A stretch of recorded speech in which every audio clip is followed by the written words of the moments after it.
Greetings, students, and happy second week of human development. So I just kind of wanted to run through a couple of things with you, kind of get it caught up. I hope you're kind of getting the flow of how we work here. I will, again, have module number 2 for week 2 posted here.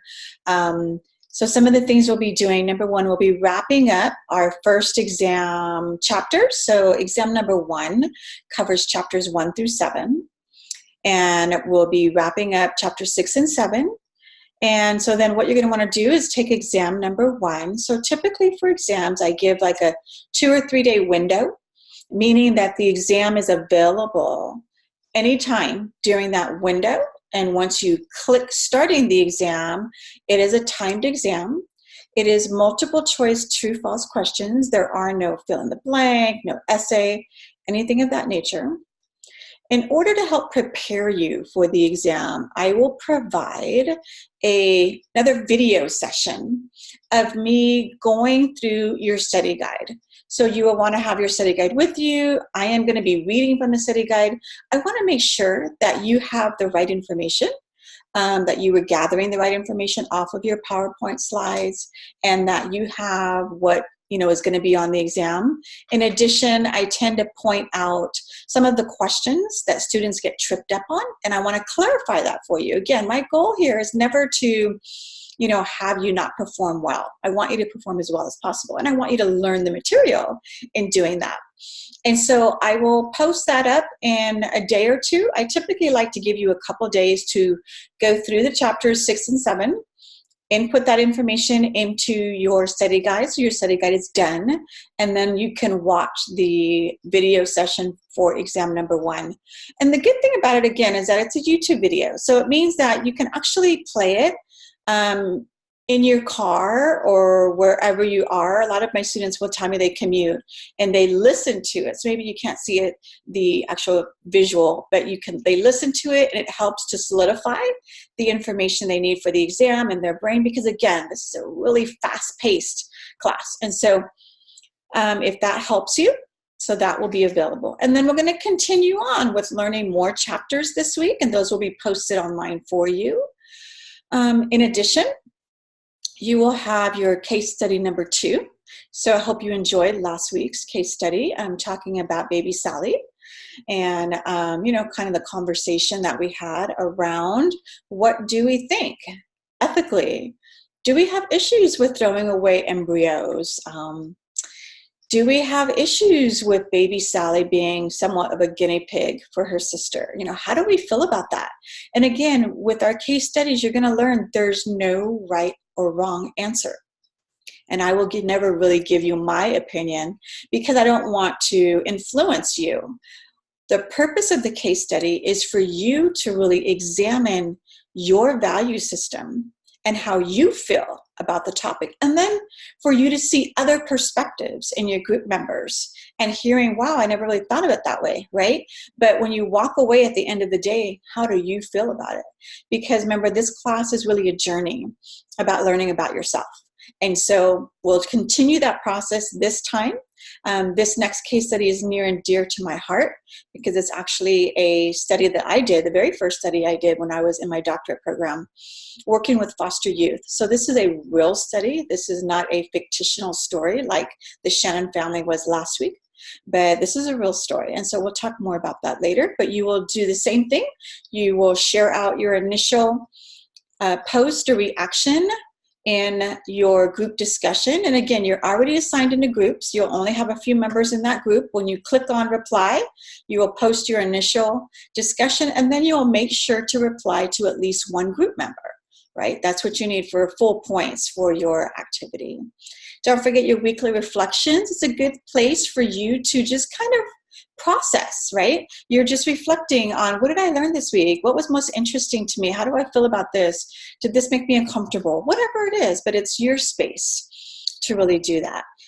In addition, we have paper number 1 due this week.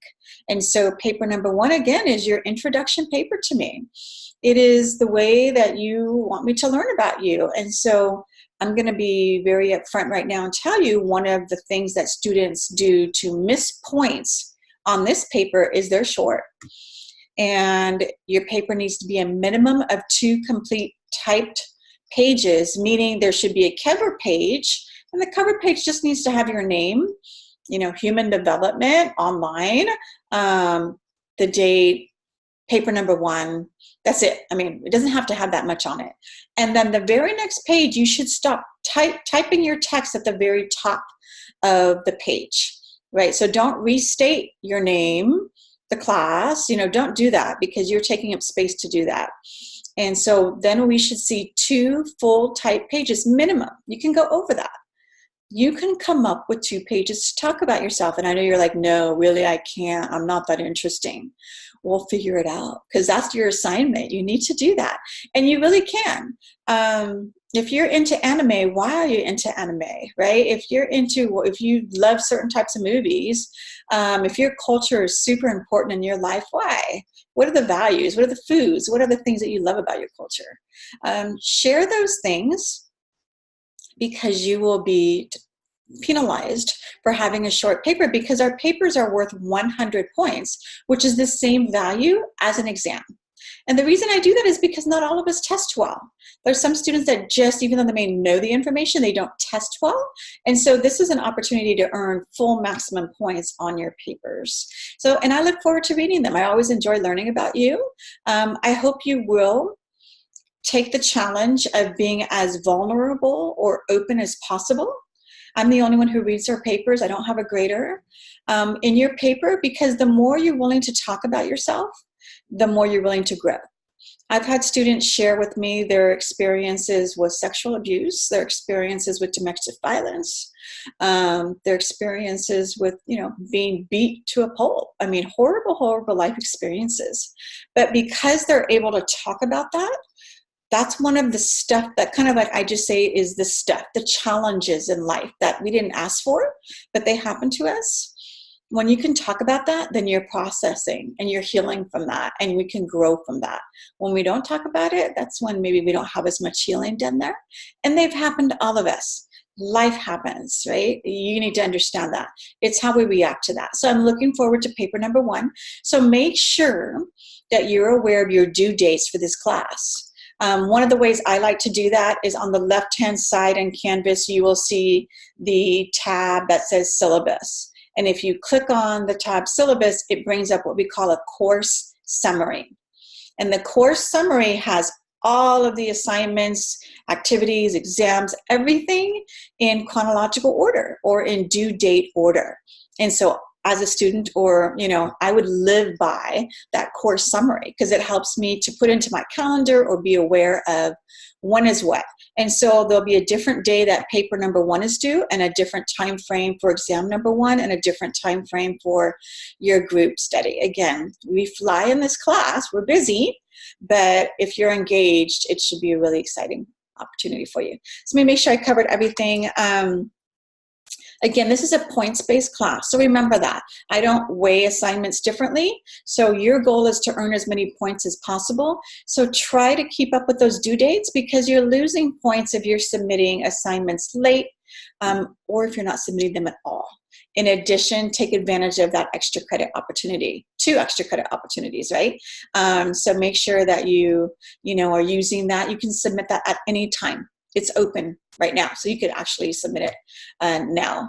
And then again, after you finish exam number 1, study guide number 2 is there for you to go ahead and print or to download and to start filling in the chapters that we have continuing to go forward. Please use the student lounge discussion area.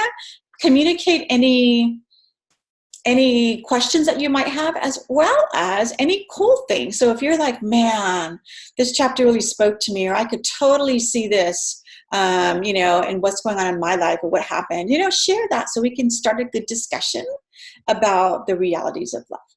Okay, guys, that's what we have going on for week number 2. I look forward to seeing all of your online engagement, and I will touch base with you later. And